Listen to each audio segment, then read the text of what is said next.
ઉભરાણમાં આજરોજ કોંગ્રેસની જન આક્રોશ યાત્રા આવી પહોંચી હતી। ત્યારે ઉભરાણ તથા આજુબાજુના ગામડાઓમાંથી કોંગ્રેસનો શંખનાદ કરતા ઉભરાણના પૂર્વ સરપંચ મહેશભાઈ મોહનભાઈ પટેલ વર્ષોથી કોંગ્રેસ સાથે જોડાયેલ ઉભરાણ ગાભટ ચોકડી પર અમિત ચાવડા તેમનું સ્વાગત કરવામાં આવ્યું હતું। ત્યારબાદ માલપુર રોડ ઉપરના એસઆર પેટ્રોલ પંપના મેદાનમાં અમિત ચાવડા દ્વારા જનસભા સંબોધવામાં આવી હતી। તે દરમિયાન અમિત ચાવડાએ ભાજપ ઉપર આકરા પ્રહારો કર્યા હતા અને ભાજપને વોટ ચોરની નીતિ ગણાવી હતી। ત્યારે જો ભાજપ તેના કાર્યથી વાત નહીં આવે તો નેપાળ જેવી હાલત થશે તેવું પણ તેમના વક્તવ્યમાં જણાવ્યું હતું। ત્યારબાદ આ જન આક્રોશ યાત્રા અરવલ્લી જિલ્લાના તાલુકાઓમાં અને ગામડે ગામડે ફરવા નીકળી ગઈ હતી। રિપોર્ટર જયેશ પટેલ, અરવલ્લી, માલપુર।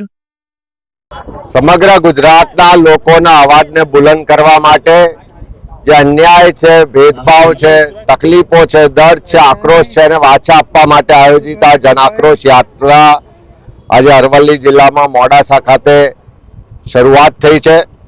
આખા જિલ્લામાં ગઈકાલે પણ શામળાજી હોય, મેઘરજના ગ્રામ્ય વિસ્તારોમાં ભ્રમણ કર્યું। આજે મોડાસા થઈ માલપુર, બાયડ અને સમગ્ર જિલ્લાના વિસ્તારમાં ભ્રમણ થવાનું છે। ત્યારે એવા સંજોગોમાં જે લોકોનો આક્રોશ છે કે આખા જિલ્લામાં રોજગાર માટેની કોઈ વ્યવસ્થાઓ નહીં હોવાને કારણે યુવાનોને રોજગાર માટે દર ભટકવું પડે છે। અનેક એવા માલપુરને એવા વિસ્તારો છે કે જ્યાં તાલુકા કક્ષાએ કોલેજની વ્યવસ્થા નહીં હોવાને કારણે દીકરા દીકરીઓને ભણવામાં પણ મુશ્કેલી પડે છે। મોંઘું શિક્ષણ લીધા પછી રોજગાર નથી મળતો। કાયદો વ્યવસ્થાની પરિસ્થિતિ કથળી ગઈ છે। પાણી પીવાનું ના મળે પણ દારૂ ગલીએ ગલીએ મળે એવી સ્થિતિનું નિર્માણ છે।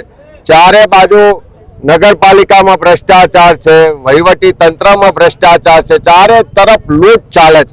ગઈકાલે તમે જોયું હશે કે રાજ્યના મુખ્યમંત્રીએ દેશના પરિવહન ને રોડ ટ્રાન્સપોર્ટ મિનિસ્ટરને કહેવું પડ્યું, ગડકરીજીને, કે ગુજરાતની જનતા ટોલ ટેક્સના નામે કરોડો રૂપિયા ટેક્સ આપે છે, તેમ છતાં રસ્તામાં ખાડા કે ખાડામાં રસ્તા એવી સ્થિતિનું નિર્માણ થયું છે।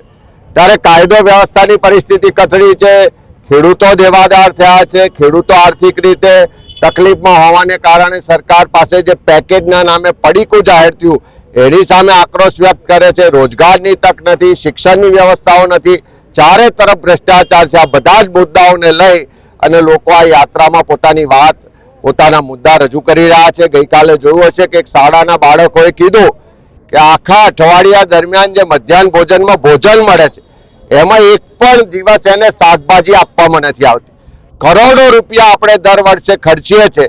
કરોડો રૂપિયાનું બજેટ ખર્ચ્યા પછી ક્યાંક ને ક્યાંક આ સત્તામાં બેઠેલા લોકોના ભ્રષ્ટાચારને કારણે એ બાળકોના પેટમાં શાકભાજી નથી પહોંચતી, એક રોટી પણ આખા અઠવાડિયામાં એમને નસીબ નથી થતી।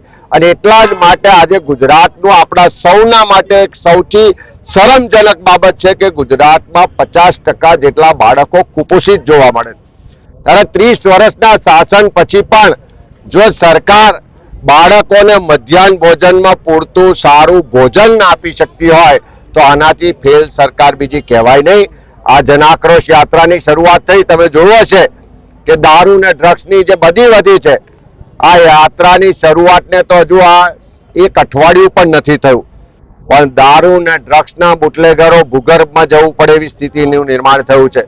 જે બુટલેગરોને હપ્તાખોર પોલીસ છે, સરકારમાં બેઠેલા લોકો હપ્તા લઈ રહ્યા છે, બધા ખુલ્લા પડી રહ્યા છે।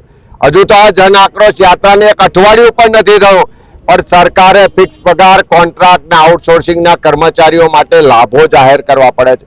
હું ગુજરાતના લોકોને વિશ્વાસ અપાવું છું કે એકવાર પક્ષાપક્ષીથી ઉપર રહી તમારા હક અધિકારની આ લડાઈમાં અમારી સાથે જોડાઓ। આ જન આક્રોશ યાત્રાના માધ્યમથી તમારા પ્રશ્નોને, તમારા અવાજને બુલંદ કરો। આ સરકારને ઝૂકવું પડશે।